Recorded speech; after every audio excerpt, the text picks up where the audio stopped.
तर सुरेश धस यांचा कार्यकर्ता सतीश भोसले उर्फ खोक्याला अटक करण्यात पोलिसांना अजूनही यश आलेलं नाही। जो खोक्या माध्यमांना मुलाखती देतो तो पोलिसांना कसा सापडत नाही असा सवाल विचारला जातोय आणि विरोधकांनी जोरदार हल्लाबोल केला आहे। बीडमध्ये खोक्याने एका शेतकऱ्याला जबर मारहाण केल्याचा व्हिडिओ सोशल मीडियावर व्हायरल झाला होता।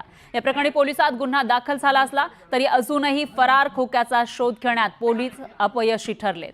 दुसरीकडे पोलिसांनी खोक्याच्या नाड्या आवळायला सुरुवात केली आहे। पोलिसांनी त्याची कार ताब्यात घेतली तर अटकपूर्व जामिनासाठी खोक्याची धडपड सुरू आहे। अटकपूर्व जामिनासाठी खोक्याने अर्ज केलाय। उद्या त्याच्या अर्जावर सुनावणी आहे।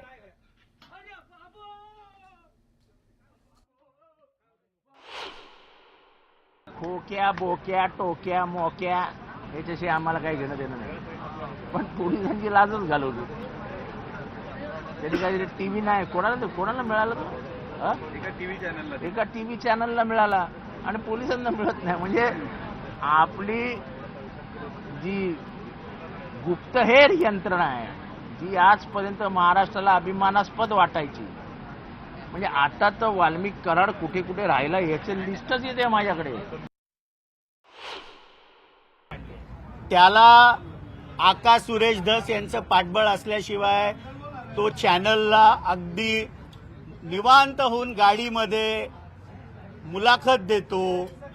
बीड पोलिसांना तो सापडत नाही, त्यामुळे त्याच्या डोक्यावर आकाचा हात असल्याशिवाय हे शक्य आहे का? आका हा फार आवडणारा शब्द कोशातनं सुरेश धस यांनी काढला आणि त्यामुळे आष्टीचे आका कोण आहेत हे आता महाराष्ट्रासमोर येत आहे। दरम्यान सुरेश धस यांच्या विरोधात धनंजय मुंडेंचे बंधू अजय मुंडे सुद्धा मैदानात उतरले। अजय मुंडेंनी धसांवर थेट निशाणा साधला।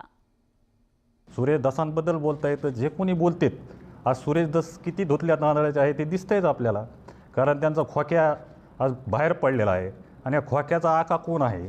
कारण ते स्वतःच म्हणतात की हा तो एक साधा कार्यकर्ता आहे आणि असा साधा कार्यकर्ता जर 200 मोरं हरणं कापून खातो, मग याच्या मागं हा सुरेश धस नसतील हे कुठून सांगता येईल? आणि ह्याच्यामध्ये सुरेश धस 100% आहेत आणि त्यांना सुद्धा याच्यामध्ये सहआरोपी केलं पाहिजे। एकनाथ शिंदेंच्या कार्यकाळामध्ये सुरू केलेल्या योजनांना कात्री लागण्याची शक्यता आहे। आनंदाचा शिधा, शिवभोजन थाळी, तीर्थदर्शन योजना या लोकप्रिय योजनांसाठी निधीची तरतूद करण्यात आलेली नाही आणि त्यामुळे या योजनांवर अनिश्चिततेची टांगती तलवार आहे। यावरूनच विरोधकांनी सरकारवर निशाणा साधलाय। दरम्यान कोणतीही योजना बंद केलेली नाही असा दावा सत्ताधाऱ्यांनी करत विरोधकांचा आरोप खोडून काढला। एकनाथ शिंदेंच्या योजनांना कात्री, आनंदाचा शिधा कुठे दिसतोय? संपला आनंदाचा शिधा, कारण निवडणूक संपली, आनंद झाला, आनंदाचा शिधा संपला। लोकप्रिय योजना जाणार बासनात। म्हणजे जे काय तुम्ही करता फक्त इलेक्शनच्या आधी जुमला करता, इलेक्शन झालं तर मात्र लोकांना विसरून जाता असं आपल्याला म्हणावं लागेल। बजेटमध्ये आर्थिक तरतूदच नाही। उद्धव साहेबांना स्थगिती सरकार म्हणणारे लोक स्वतः काय कुठल्या विषयाला स्थगिती देत आहेत हे पहिल्या 3 महिन्यामध्ये आपल्या लक्षात आलं।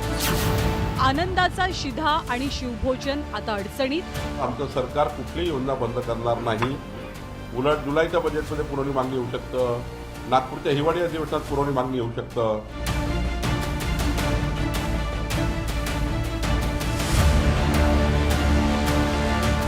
विधानसभेच्या निवडणुकीपूर्वी एकनाथ शिंदेंच्या नेतृत्वातील महायुती सरकारनं आनंदाचा शिधा